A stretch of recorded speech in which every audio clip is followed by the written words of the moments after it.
ॐ सहना भवतु सहनौ भुनक्तु सह वीर्यं करवावहै तेजस्विनावधीतमस्तु मा विद्विषावहैः ॐ शान्ति शान्ति शान्तिः. So who wants to start? ॐ पार्थाय प्रतिबोधितां भगवता नारायणेन स्वयं व्यासेन कृदितां पुराणमुनिना मध्ये महाभारतम् अद्वैतामृतवर्षिणीं भगवतीम् अष्टादशाध्यायिनीम् अम्ब त्वामनुशन्तदामि भगवद्गीते भवद्वेक्षिणीम्. Shri? नमोस्तुते व्यास विशाल बुद्धे पुल्लारविन्दाय तपत्र नेत्रः येन त्वया भारत तैलपूर्णः प्रज्वालितो ज्ञानमय प्रदीपः प्रपन्न पारिजाताय स्तोत्रवैत्रैकपाणये ज्ञानमुद्राय कृष्णाय गीतामृतदुहे नमः. Chandra, you want to try this one? वसुदेवसुतं देवं कंसचाणूरमर्दनं देवकी परमानन्दं कृष्णं वन्दे जगद्गुरुम्. सर्वधर्मपरित्याज्य मामेकं शरणं व्रज अहं त्वां सर्वपापेभ्यो मोक्षयिष्यामि मा शुच.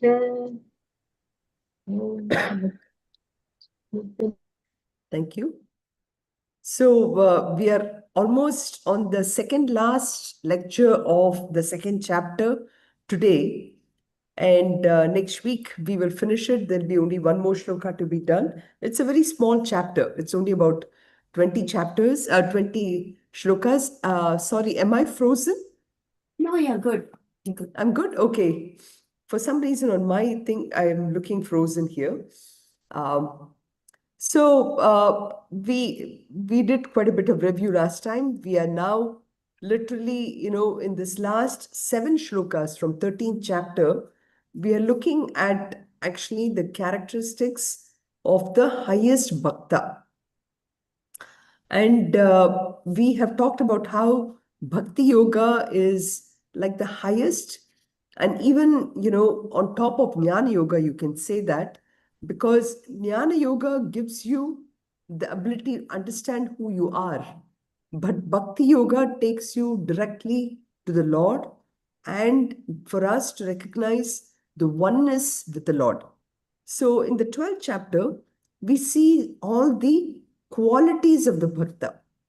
And for many of us, when we think about moksha, we think that, oh my God, that is a situation I don't know whether I get in this birth. But one thing for sure is, in order to get moksha, we need to have those qualities. And so that is what the 12th chapter does. 12th chapter really gives us a glimpse of the qualities of the highest bhakta, who has actually gone through all these levels of karma yoga, jnana yoga, bhakti yoga. And that is what, we started looking. And last week, towards the end, we were talking about the Sarva Arambha Parityagi, the one who has renounced everything. But just as a kind of a review here, very beautiful qualities here, anapekshaha. Anapekshaha is somebody who is emotionally not dependent upon any external factors. One who is emotionally, really self-sufficient.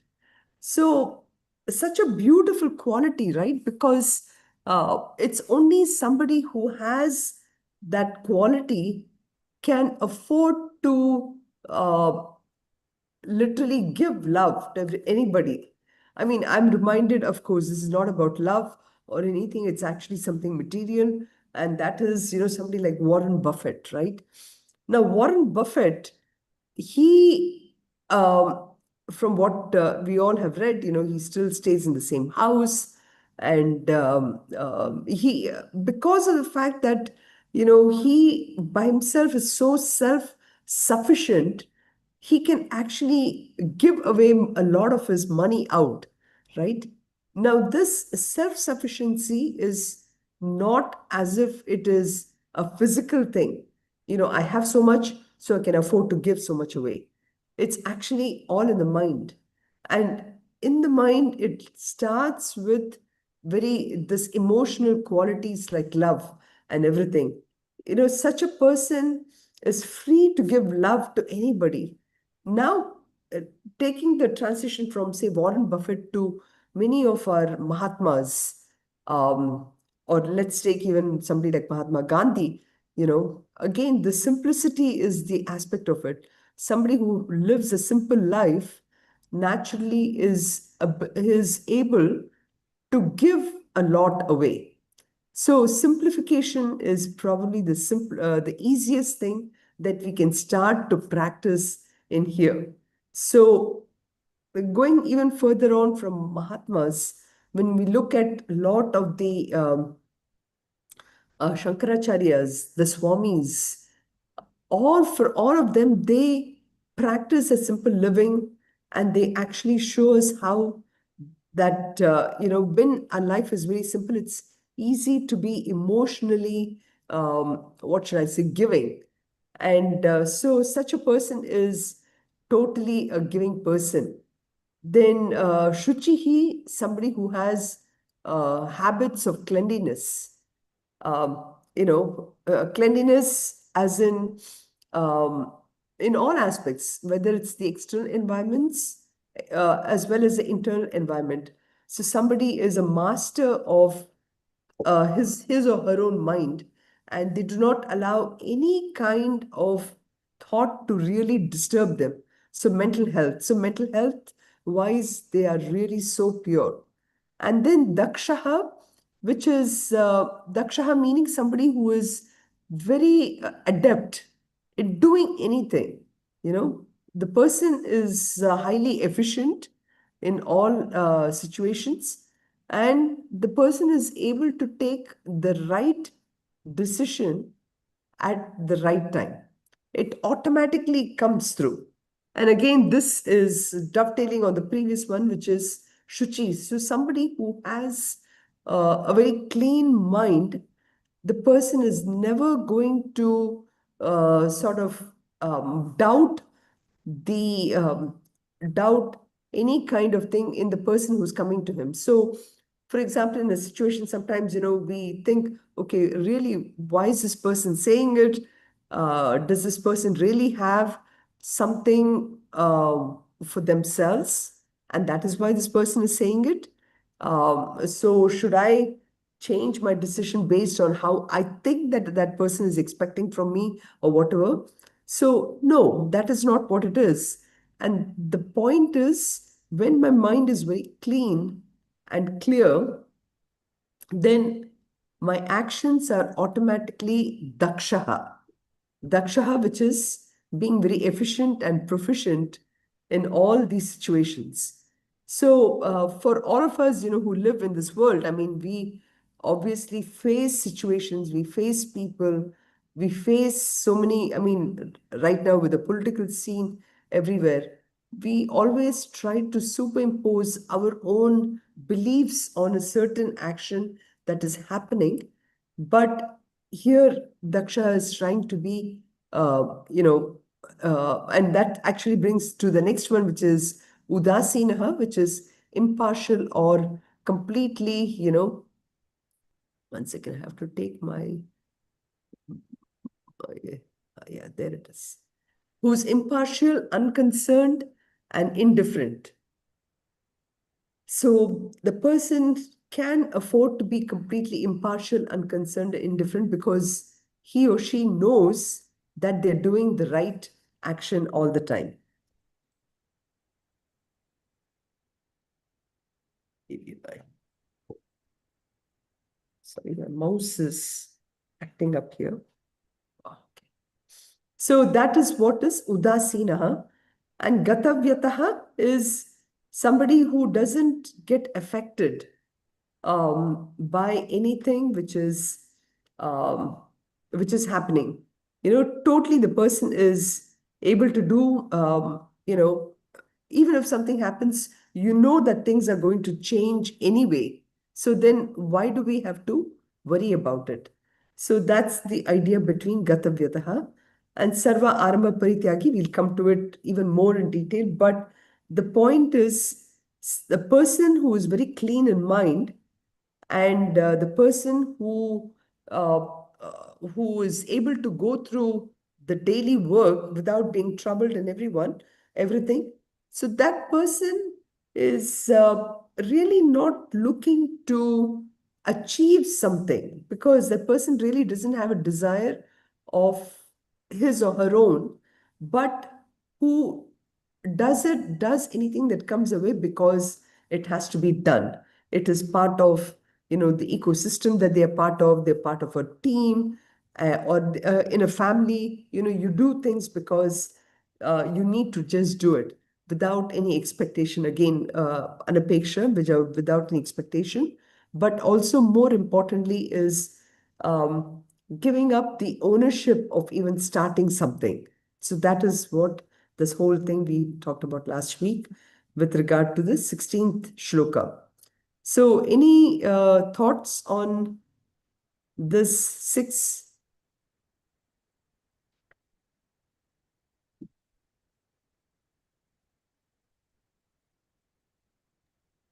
Haruam, is Yes. anapeksha is same as karmaphala tyaga? Anapeksha is not karma phala tyaga, even though here it says abandoning fruits of action. Apeksha means having an expectation. So anapeksha is having no expectations at all. That's how one can interpret anapeksha. Thanks. So we talked about really what are the qualities we need with regard to various situations. And I would say definitely these are, these are definitely the things that is needed. And especially the Shloka 16 talks about, you know, what are the things that we expect from our actions. The previous thing was about from people, and that is where it was. So anapeksha literally is free from all expectations of one who's free from any. So the thing is, if you think about this thing, right? Let's say I'm part of a project team, and I'm actually doing well, and there is an expectation that I will be praised for doing the job very well. So there is, I would say, a kind of a binding expectation. When I say binding expectation is the fact that I'm going to be praised, that part of it is what motivates me to do the job. So it sort of binds me to that particular action. So that is apekshaha. So anapeksha is somebody who is completely free of any kind of expectations. And I can see how important this can be with regard to our mental health itself. When I don't have any expectation, then I'm not disappointed, And today's world is there's a lot of expectations from the social media, right? So there is a lot of an emotional dependence.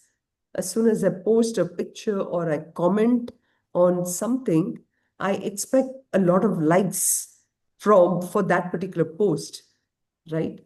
So this creates a kind of a dependence, and this dependence on the social media or dependence on my boss or dependence on my partner all this is expressed in the form of an expectation, you know. So if you do not depend on something, obviously, I'm not going to be disappointed.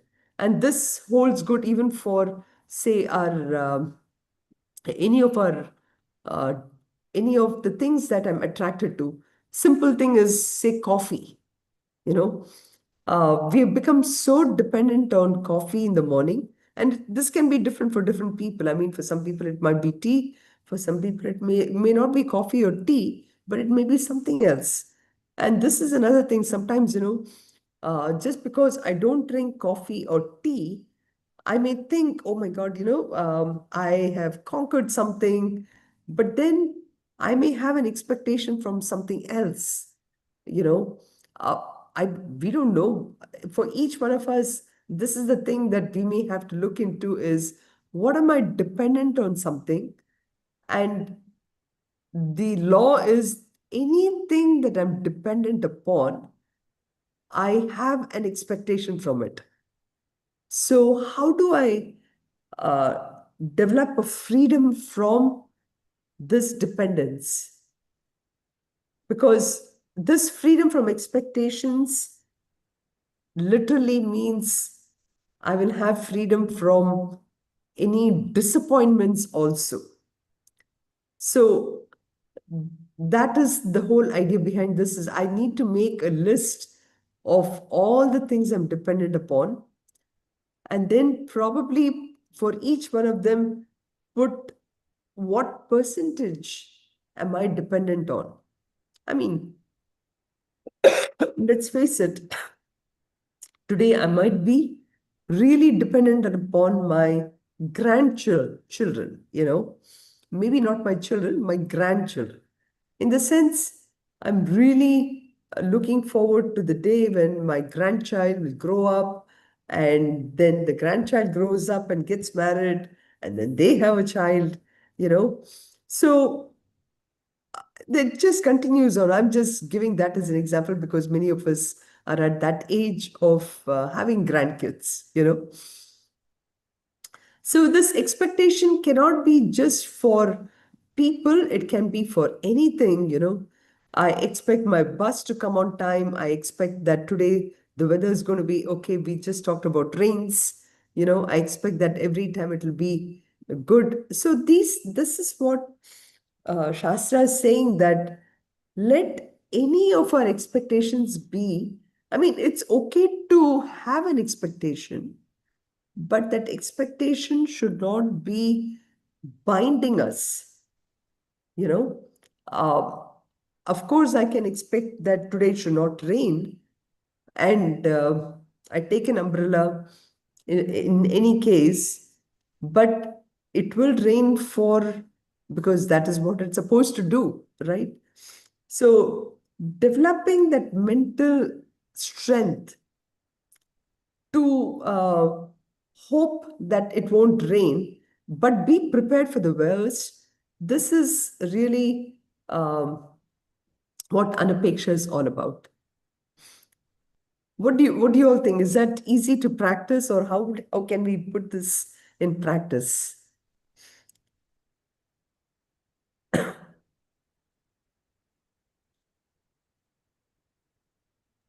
Hari Om. It Yes. it is it when you say it looks easy, but it is not that easy. I think it is not that easy to practice, but we can always try.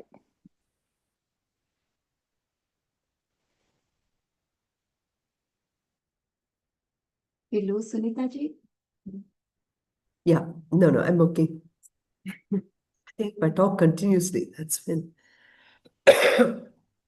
But the thing is, so what kind of a strategy can we adopt to come? See, the thing is, like you said rightly, Meena, it's easy to say, but hard to practice. But we need to start somewhere, right? This is Yes. why we have our four, um, the Brahmacharya Grahastha, Vanaprastha ashram. We are given that Vanaprastha ashram is such a beautiful situation to start practicing this anapeksha. And the question is, are we living it? Are we really living it? Can I compare myself to 30 years before and say that, 30 years before, I was really attracted to this. Now I'm not. Of course, in many of them, we can say that because sometimes it's a very natural fall off, But then, are we attaching ourselves to something else? Is the question we have to ask ourselves. We need to practice detached attachment. That's what Lord Krishna says. So, Right. But how are I we mean, doing? at this, as you said, we all of us are this or this or that age group. So we have to, if I mean, already most of us have started, but still we have to Right, continue to reach. Yeah. right, right. Hari Om. Yeah, go ahead, Anand. Yeah, is it like attached to the higher one and detached to the lower tendencies? And that That too, is and correct. again, That that's a would be practice. Yeah. right. That is one strategy which we can use. For example, if on a Friday night I was always spending the time seeing a movie or something, can I use that same time for maybe either a seva in the community or maybe even reading a good elevating book, something like that. That could be one way to channelize and straighten our mind to look at something else. So again, Shuchihi, we talked about it, one who's clean externally and internally. Shaucham, we'll come across this word Shaucham in 13th chapter, you know. And Udasina literally means actually indifference. But this word, if I say indifference, then it kind of means negative, right? So Udasina should be looked at as, being indifferent, the one who is actually not partial, somebody who is impartial. Very important thing, especially for decision making, when you're sitting in groups to discuss things, very this one. So that is Udasina, one who is not siding anybody, but is able to look at the problem as a problem and is able to take any kind of emotional bias out of it. So that's kind of the Udasina. And then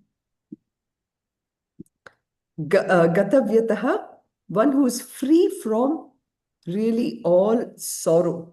So whatever maybe the kind of experience a person is going through, that person knows that they don't have any control over what is coming to us. I mean, this is really, really the truth, right? What I'm going to face tomorrow, even if this rain, for example, that I have no control. So even the greatest of the Mahatmas, they know that they do not have any control over their experiences because the experiences have their own controls, The controls are, of course, location. For example, I mean, it's not raining in Detroit or Boston or at the moment, but it's raining over here. So that's something we have no control over, climate change. Then time also. Sometimes it rains in the morning, sometimes it rains in the night. And very, very, even more important than Desha and Kala is actually our own destiny, our prarabdha, Uh, it's only I who have to go through it and not you or anyone, for this rains, whatever. So these things are all dependent on these things, Desha, Kala, and Prarabdha. Three things. All three things is beyond our control. But what is in my control is how I face it, you know. And that is what is Gatavyataha is somebody who know that as it comes, that they're able to take it. So that is the gatavyataha, which is very important, and it's not really superficial or anything, and really learning from this. So Gatavyata, free from any kind of, literally also any negative reactions, saying, why me? Why am I going through all this? At this point in time, I've done everything that I can, but why is it I'm going through it? That kind of a question will never arise for somebody who has understood the laws of nature, the law of prarabdha, the law of destiny, and is really able to take it. So then Sarva Arambha Parityagi, the one who has given up all the Arambha. Arambha means, again, going back to Anapeksha, means binding actions. What do we mean by binding action?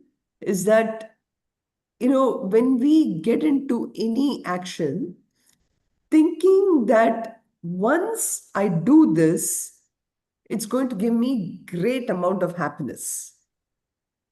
I mean, simple things like, for example, the way we have our society is, we think if I marry this right person, my life is going to be complete. If I have my child, my life is going to be complete. If my child goes into IIT or Harvard or Stanford, my life is going to be complete. If my child, gives birth to a son, and then my life will be complete. So this is how uh, we really look forward in all our actions. But it is extremely important for us to remember that these actions, or with these people coming into my life, they all are they are all finite. They all have a start and an end associated with it. So when there is a start and end associated, naturally we that kind of an action will not give us happiness, because when we start it, we are happy. When it ends, we are unhappy. So anything which has a start or this one will never be satisfying. It will never lead us to being complete and said, this is it, I'm done. I have now achieved what I wanted. I'm happy.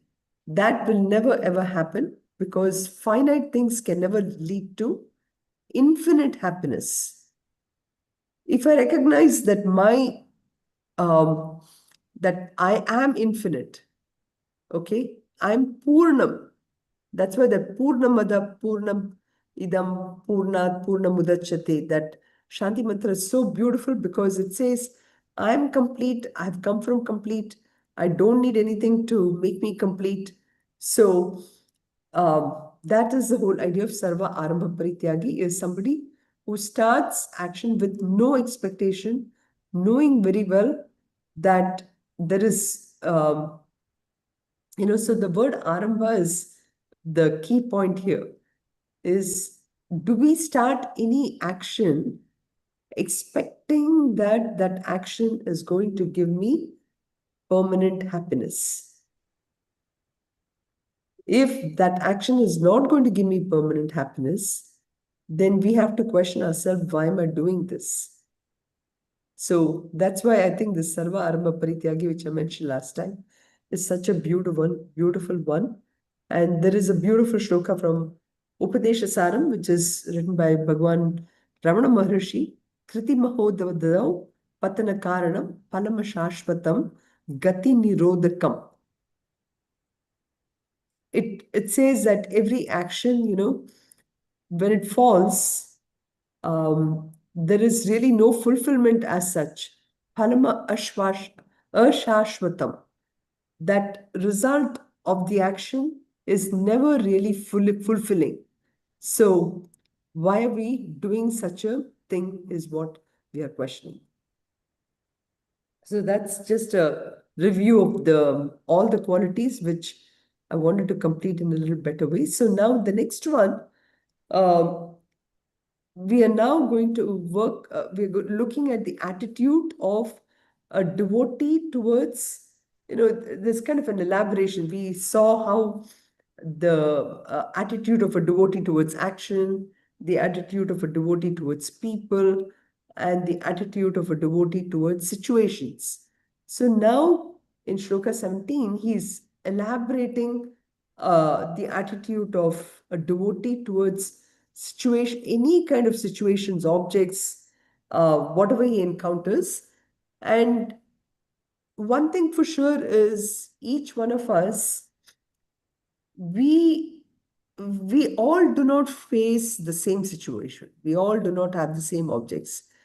We have created a situation in which all these objects and situations is something that we have ordered for ourselves. So the question is, if I have ordered this for myself, then why am I why am I so joyful sometimes? Why am I disappointed? Why am I, so that part of it is what we are seeing here in this almost six qualities. So, na hrishyati, na dveshati, na shochati, na kankshati, shubha parityagi, ashubha parityagi. I know it's easily, you can understand this. It's like whenever we encounter any situation or an object, you know how it is, right? Either we are very, very attracted to it or we hate it. Or sometimes, we are also indifferent to it. Correct? So, attraction towards anything automatically creates, all these desires.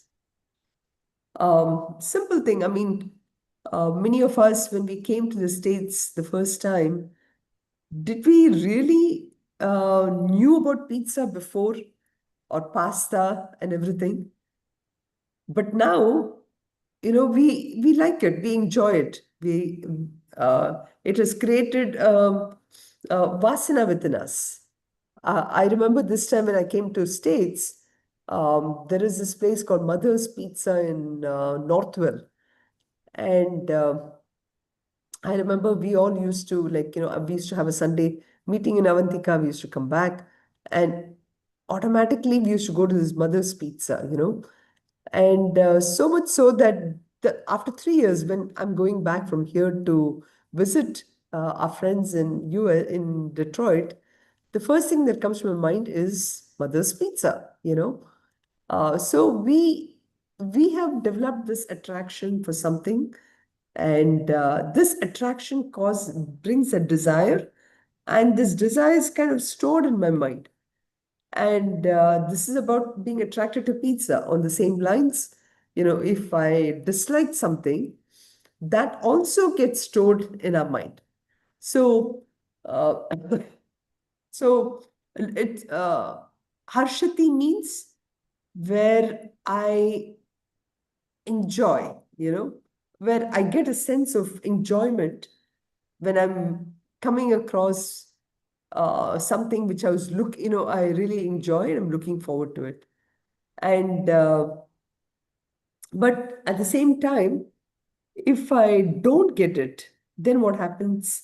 Nadveshati, harshati. If I lose an object, sometimes then I become actually not dveshati. Dveshati is towards things which I don't like. Nashochati, where I actually start to feel a kind of grievance, you know. And then the Kankshati. Wow, no Kankshati is such an important one because where it does not hanker after an object which is not acquired. Somebody tells me that maybe, if I go to maybe Morocco or something, I'm going to be very happy. So then I start to dream about it, and I dream of when am I going to Morocco for the first time and everything, So Nakangshati is something where keeping a mind so clean that my mind doesn't go to areas which, it's kind of time for me to slow down, and it's time for me to start thinking about, how to simplify my life or how to simplify my actions. So Nakangshati is very important from that. And then Shubha Parityagi, one who gives up good actions. And of course, the question might come, why would I give up good actions?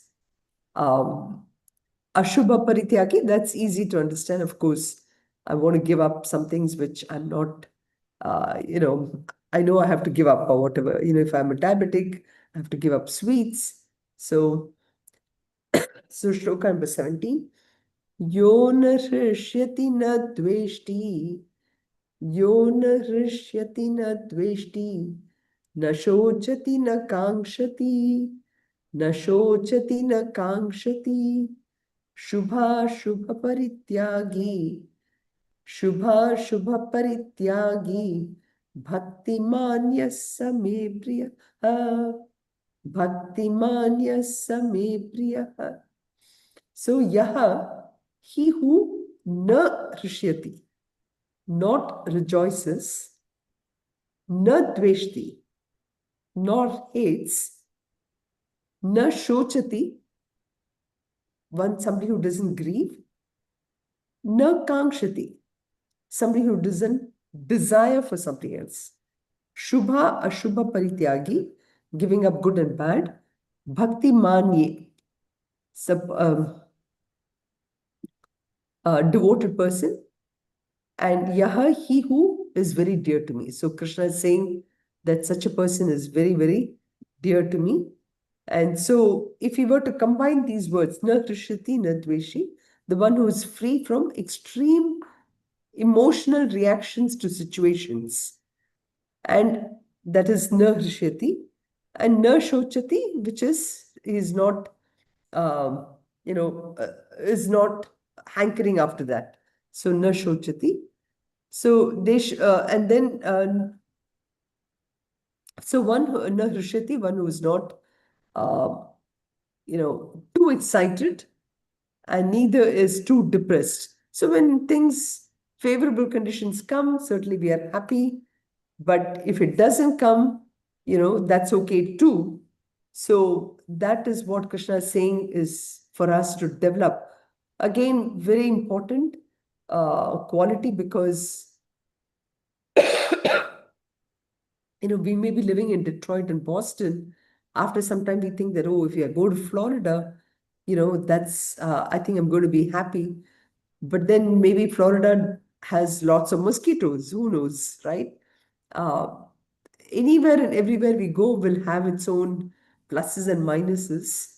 And so Krishna is saying that, we should not allow these kind of emotional response to really cloud our discriminative power, because that's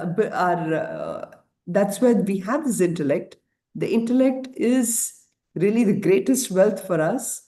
And this intellect is the one which allows us to discriminate between really different people. How, today we talk about emotional intelligence, quotient, EQ, and all that. But I think we need to have a discriminative power quotient also. How much are we really using our intellect, our discriminative power, to be able to be in control with all these situations, to know that some of these things are temporary, and how I can be about that itself. So that is na hrishati, this one. And na shochati, na kankshati, na dveshti, na kankshati, basically freedom from things which I dislike, and na shochati, which is not lamenting for a dear one, and na kankshati does not, as I said, how do I not go after things which I have not even thought about, you know. So that's the key thing here. So trying to be free of both of them. And Shubha, Ashubha Parityagi, one who has given up literally both punyam and papam. Shubham means, giving up the punyas, and Ashubham means papam. Both actually are bondage. Ashubha Parityagi may be, a simple plastic thread which is binding us. Shubha Parityagi may be a gold chain which is binding us, you know. The idea being that I'm a free bird. I really don't need anything to keep me happy or anything. And even doing good things at a later time. Of course, there is an evolution. Um, how do I first, as Anand said, replace the bad actions with good actions?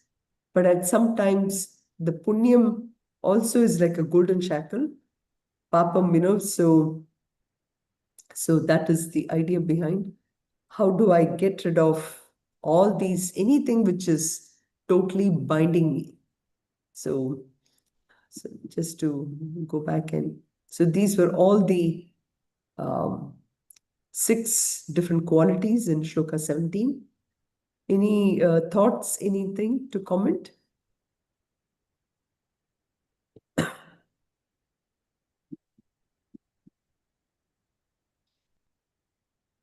And then in Shloka 18 and 19 also, Sri Krishna actually now is literally summarizing everything what he has said so far. So he talks about equanimity, he talks about stability of the internal equipment itself. And again, it's not anything new for us. All the way from second chapter, we have actually been, hearing quite a bit about the Sthita Prajna Lakshana, right? So the importance of how we have to be equanimous and how this equanimity, is at the ego level, at the mind level, intellect level. And idea is how can we actually bring all this in such a way that brings peace and calmness to our life, And again, as I said, it is at the idea of our antakarna itself. And so let's chant the shloka. Samashatrau cha mitre cha, samashatrau cha mitre cha, तथा मानापमानयोः तथा मानापमानयोः शीतोष्णसुखदुःखेषु शीतोष्णसुखदुःखेषु समसङ्गविवर्जितः समसङ्गविवर्जितः. So I think in the second chapter, either shloka 14 or 15, Matra Sparshas Kaunteya Shitoshna Sukha Dukkada Agama Payino Nityaha Tam Titikshasva Bharata. That was the shloka where Krishna is telling Arjuna how one has to be, equal in Matra Sparshas Kaunteya. Shitoshna Sukha Dukkada. And that is the same thing here also. He's saying Shita and Ushna. Sukha Dukkeshu. So, these are all the pairs of opposites, cold and heat, pleasure and pain, and then honor and dishonor. All of them are at the different levels. Cold and heat is at the physical level, pleasure and pain is at the mind level, and honor and dishonor is at the intellect level. So, in all these cases, somebody who's free from all this, and somebody who's also the same to an enemy and a friend. And even this one also, we had come across a shloka connected to this. So he's saying that is a person who is free from any kind of binding attachment. So sangha varjitaha, without attachment. So shatraucha mitrecha. So this doesn't mean that, the highest level, the jnani, is looking at everybody as an enemy. That is not the case. The point is the person has actually is the same towards a friend or an enemy, you know. That is just because we live in a world where we have all this kind of distinctions. He's trying to bring this up. And this is why he says, even in Mahabharata, you know, we had Yudhishthira, whose Dharmaputra, was called as Ajata Shatru. Ajata Shatru meaning that na jatah shatruhu yasya saha. Ajata Shatru. He doesn't have any enemies at all. So that is why even when they were having the dice game and everything, Yudhishthira never looked upon Duryodhana as a kind of somebody who's trying to pull him down or anything. He just said, okay, you know, I've been called for the game. I'm going to play this and do it. So that was the greatness of Yudhishthira's thing. He was really that Ajata Shatru here. Then Tatha Mana Pamanayoho. Very critical, I guess, for all of us. You know, we look at, you know, okay, am I invited for this? Am I not invited? You know, or I did so much, I'm not being honored, my friend is being honored. So these kind of thoughts at the intellect level is also something that can pull us down. And isn't that amazing or great to be able to be away from all this? And we have enough stories in our Puranas, and this is why the Puranas and the stories, Mahabharata, Ramayana, is so very important for all of us to read, because by the way you see Sri Rama and Sita and even Krishna and Mahabharata, how they react to situations really gives us the idea for this. And that's why even today, we have to give that exposure to our children for through all this, because this Manam and Apamanam, you see the characters in Mahabharata going through, and what can I learn from all this, right? So that is the idea behind trying to be in control of it. And then Shitoshna Sukha Dukkeshu, of course, is much more easy to understand, but again, you know, we tend to complain sometimes about how in our area maybe the rain is a little more than in other places. Why is that? Again, why me kind of thing keeps coming up. So acceptance of all this is really the shock absorber for our lives, you know, and knowing very well again the temporariness of all this, and also the acceptance that I am going through all this mainly because of my own prarabdha, and the only way I can be in control of it is through my purushartha, or exerting the effort in acceptance and knowing that these things will change anyway. So once I have that kind of an attitude or mindset, automatically whatever I face, I will be able to be in complete control of. So samaha sangha vivarchitaha, because you know that the pairs, as I said, they come and go. You know, just because everything is great for me doesn't mean it's going to be great tomorrow. We may have great health now. We don't know how it's going to be tomorrow. So all these things are not in our hands. It's all my previous prarabdha, is because of which I have to go through what I'm going through today. So all these things I need to recognize and see how I can be in control over it. So that's the idea behind this. So this state of mind, when I can have it, it is actually completely asangatvam, because where I can still enjoy, I can still live my life without being attached to anything. So that's shloka number 18. And 19 we will do next week, 19 and 20. Very beautiful again, some beautiful qualities coming up.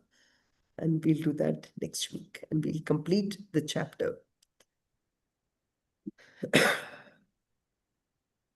सर्वे भवन्तु सुखिनः, सर्वे सन्तु निरामयाः, सर्वे भद्राणि पश्यन्तु, मा कश्चित् दुःखभाग् भवेत्. ॐ शान्ति शान्ति शान्तिः. ॐ पूर्णमदः पूर्णमिदं पूर्णात् पूर्णमुदच्यते, पूर्णस्य पूर्णमादाय पूर्णमेवावशिष्यते. ॐ शान्ति शान्ति शान्तिः. हरिः ॐ श्री गुरुभ्यो नमः. हरिः ॐ.